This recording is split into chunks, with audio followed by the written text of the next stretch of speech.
yeah, it's gonna be painted in white. That's good observation, too red. Good, Oliver, it's gonna be painted in white. Alright, no more expressive for you, huh? Look at this one.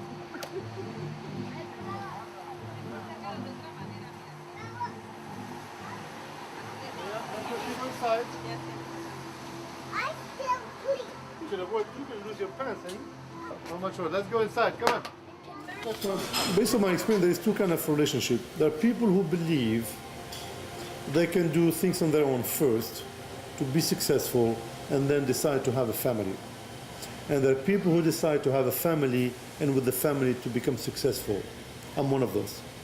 I believe family first, success later. You know what success for me is? To have a family. If you don't have a family, you're not successful. If you don't have children in this life, you're not successful. Till then, you're someone who tries to look for his success. I mean, with all due respect to all the people who are not married yet, who don't have children, but a true man is successful only if he have a family, because a family itself, that's a successful accomplishment in a man's life. So it doesn't matter how much money we have and how much trip we take and how much pair of shoes we have or how many suits. If you don't have a family, all that, it doesn't matter anymore. So that's why I always said I need to have the right woman to have the right family. By having I know I'm already successful, and after that, nothing's going to stop me because psychologically I'm already successful. So everything else is going to come along. And I was absolutely right. My success, my true success, even if I was successful when I was young as a designer, but my true success was discovered when I married my wife and we have our first child, the second child, and the third child. That was my true success. And because of that, I'm a successful man today. The majority of the people today are with people for the wrong reason. Some of them are with the people because they feel lonely. So they think because they're lonely, they should be with someone. Some people, some are in a relationship because they're insecure. They say they need someone to cover their insecurity. Or some of people are in a relationship because they cannot be on their own. They don't love themselves enough to be on their own, which is so sad. How could you not love yourself? When you love yourself, truly, if you like who you are as a man, and I'm talking as a person, not because you succeed, just as a man, am I a good man or am I a bad person? Am I someone worthy of sharing my life with someone or am not? Am I someone good or someone evil? Till you know that of yourself, there is no way in the world you can make someone else happy.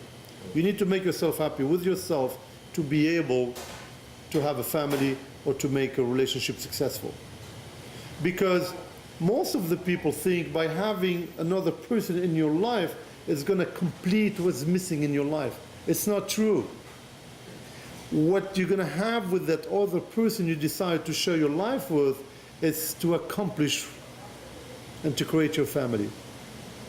And that's the apotheosis of success.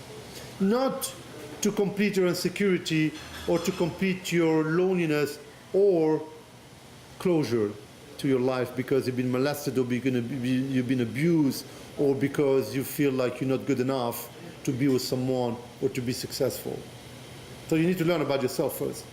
So till then, how could you live and share your life with someone else? So do you know what I mean? So that's why a lot of relationships that don't work because they're not complete as human beings. They're still searching for themselves. And they think what's missing, they're going to find it through another person. No, you can find it only within yourself, with you, by working on yourself. What am I doing right and what am I doing wrong? How much good I've done this year and how much bad I've done this year.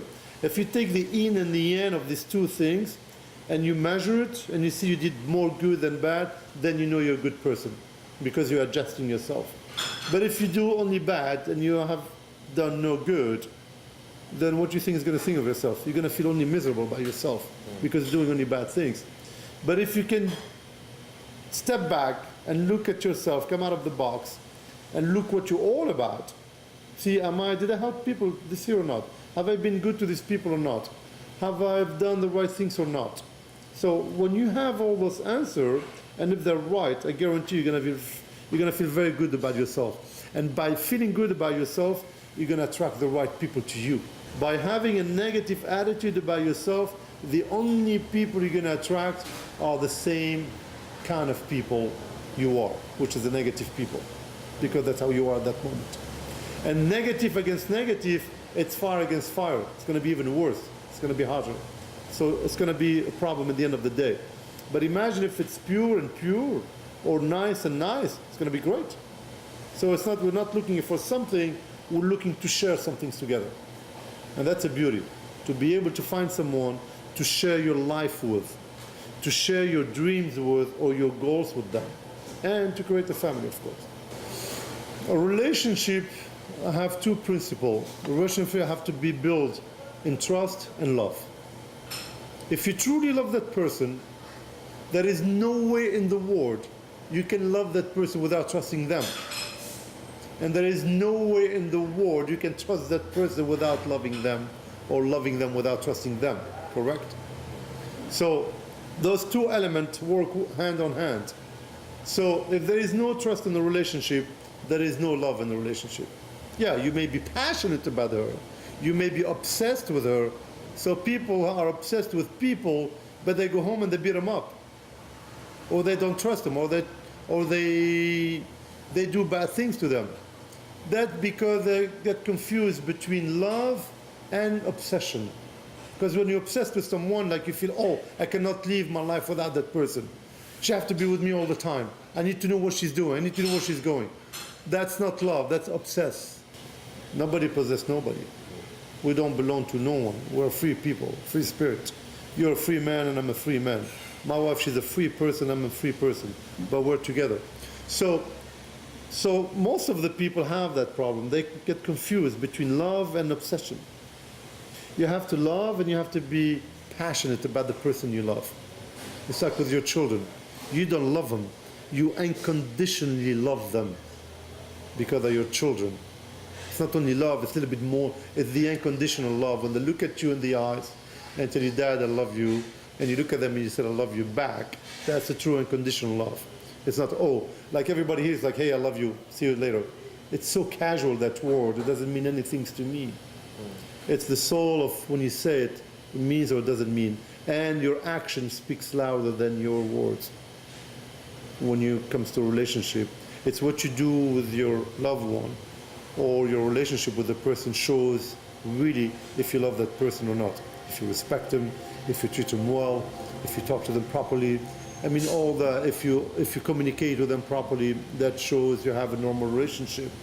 But if you hide half of what you do, you don't share what you do with them, you beat them up, you hit them, and so something is not right. Something is wrong. You need to get out of that relationship. If someone is behind you all the time, not trusting you where you are, what you do, or on the phone every 5 minutes bother you, what are you doing now, who are you talking to, you have a serious problem with that relationship. You need to get out of it fast.